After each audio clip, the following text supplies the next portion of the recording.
নমস্কার আমার প্রিয় বন্ধুরা, ওয়েলকাম টু মৈত্রেয়ী ব্লগ। আজকে আমি তোমাদের কাছে নিয়ে এসেছি রুই পোস্ত। এই রুই পোস্ত তোমরা নিশ্চয়ই বাড়িতে করেছো বা খেয়েছো, কিন্তু আমি কিভাবে তৈরি করছি এই রুই পোস্ত তোমরা নিশ্চয়ই রেসিপিটা প্রথম থেকে শেষ অবধি দেখতে থাকো।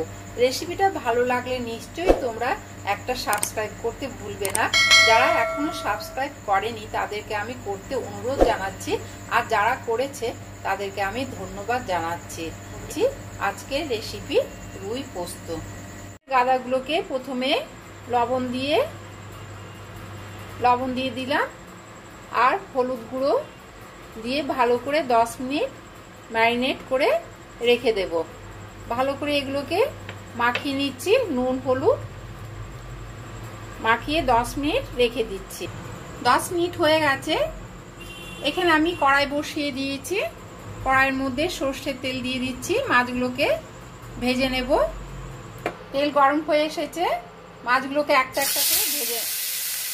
একটা করে তেলের মধ্যে দিয়ে দিচ্ছি। 3টে করে মাছ দিয়ে দিলাম। মাছগুলো এক পিঠ ভাজা হয়ে গেছে, উল্টে দিচ্ছি মাছগুলো।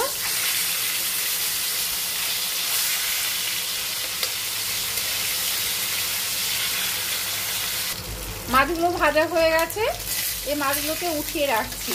বাদবাকি মাছগুলোকে এইভাবে ভেজে নেব। এই যে বাদবাকি যে কাঁচা মাছগুলো আছে সেগুলোকে এইভাবে উলট পালট করে ভেজে নিতে হবে। কড়াইয়ে আবার অল্প করে তেল দিয়ে দিচ্ছি, কালো জিরে ফোড়ন দিয়ে দিচ্ছি, একটা শুকনো লঙ্কা ফোড়নটা একটু ভেজে নিচ্ছি। ভাজা হয়ে গেছে। এরপরে এখানে পেঁয়াজ কেচানো দিচ্ছি। আমি এটা কিন্তু নিরামিষ করছি না, নিরামিষ করতে গেলে কিন্তু আমি পেঁয়াজ রসুনটা দেব না। এখানে আমিষ করে আমি তোমাদেরকে দেখাচ্ছি। পেঁয়াজটা একটু ভেজে নিচ্ছি, পেঁয়াজটা যাতে নরম হয়ে যায় সেই জন্য অল্প করে লবণ দিয়ে দিলাম। দিয়ে ভালো করে পেঁয়াজটাকে কষতে থাকবো যতক্ষণ না নরম হয়। এদিকে আমি একটা পেস্ট বানিয়ে নিচ্ছি। এই যে এখানে পোস্ত নিয়েছি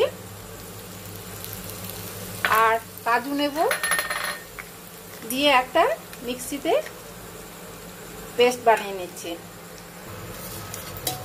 পেঁয়াজ কিন্তু অনেকটা নরম হয়ে এসেছে।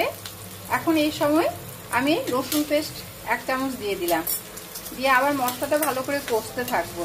এখানে কিন্তু হলুদ দেব না, যেহেতু রুই পোস্ত হচ্ছে তাই হলুদটা আর দিচ্ছি না। 1 চামচ কাঁচা লঙ্কা পেস্ট দিয়ে দিচ্ছি।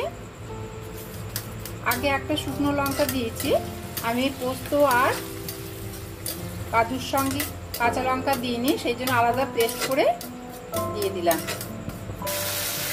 কষানো হয়ে গেছে, দেখো মশলার থেকে তেল বেরিয়ে আসছে। এরপরে এখানে জল দিয়ে দিচ্ছি 1 কাপ। গ্রেভি কিন্তু ফুটে উঠেছে। এরপরে মাছগুলোকে একটা একটা করে ছেড়ে দিচ্ছি।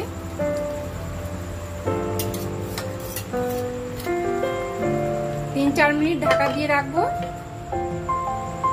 লবণটা দেওয়া হয়নি তাই ঢাকনা খুললাম।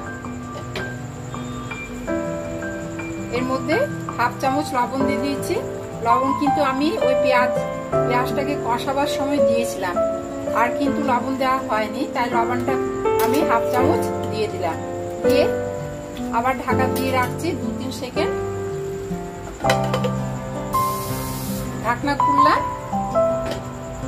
মিষ্টি দিচ্ছি 1/2 চামচ, 1/2 চামচেরও কম, যেহেতু পোস্ত দিয়ে হচ্ছে তাই মিষ্টিটা কম দিয়েছি। মিষ্টিটা না দিলেও কোনো ক্ষতি না, এটা অ্যাভয়েড করলেও কোনো দরকার হবে না মিষ্টি দেওয়ার। আমি দিলাম। এরপরে উল্টে দিচ্ছি। এরপরে পোস্তটা দিয়ে দিচ্ছি, কাজু আর পোস্ত বাটা। ওপর থেকে 2টো কাঁচা লঙ্কা দিয়ে দিলাম, চিড়ে রাখা কাঁচা লঙ্কা। আবার 2-3 সেকেন্ড ঢাকা দিয়ে রাখছি। ঢাকনা খুললাম। খুলে ওপর থেকে কাঁচা সর্ষের তেল দিয়ে দিচ্ছি। অলরেডি কমপ্লিট হয়ে গেছে রুই পোস্ত। রেসিপিটা তোমরা নিশ্চয়ই প্রথম থেকে শেষ অবধি দেখেছো। এরপরে আমি সার্ভিং প্লেটে ঢেলে রাখছি। রেসিপিটা কেমন লেগেছে তোমাদের কাছে তোমরা নিশ্চয়ই কমেন্টে জানাবে। গরম গরম ভাতের সঙ্গে নিশ্চয়ই তোমরা করে ফেলো, খেতে কিন্তু খুব ভালো লাগবে। আজকে এই পর্যন্ত, পরের রেসিপি নিয়ে আবার তোমাদের কাছে ফিরে আসবো।